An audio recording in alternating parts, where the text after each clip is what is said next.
Hi, Ruma. Hey Fiona, how are you? Yeah, hi, Enjoying my good, breakfast in thanks. the sun. Really loving it. Yeah. Yeah.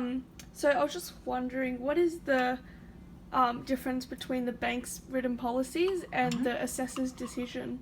That's a very good question, Faye. We had this actually, Les was also asking me the same thing this morning because we had a case yesterday where we sent the file to the bank absolutely as per their policy. Whatever was written, the guy was under probation, and the bank's policy says that we don't care if the person is under probation, Okay. even if it's 90% LVR, first home buyer. But when we sort of checked everything and we sent the file, it was spick and span as per the bank's policy.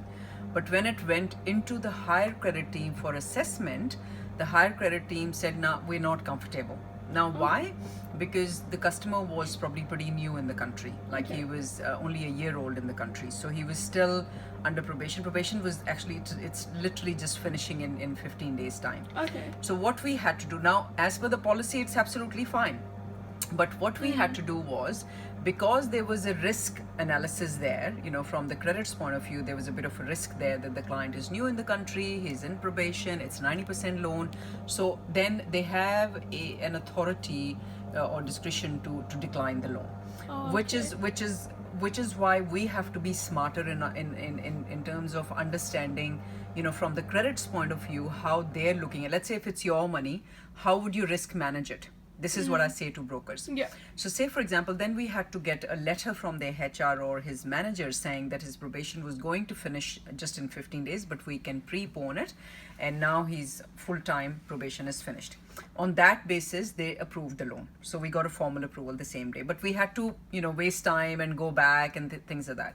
So there is always a gap between the bank's policy, which is written on paper, because they always protect themselves, saying that it still depends upon the credit decision. And this is exactly what we also do in our disclaimers, because we are only middle parties.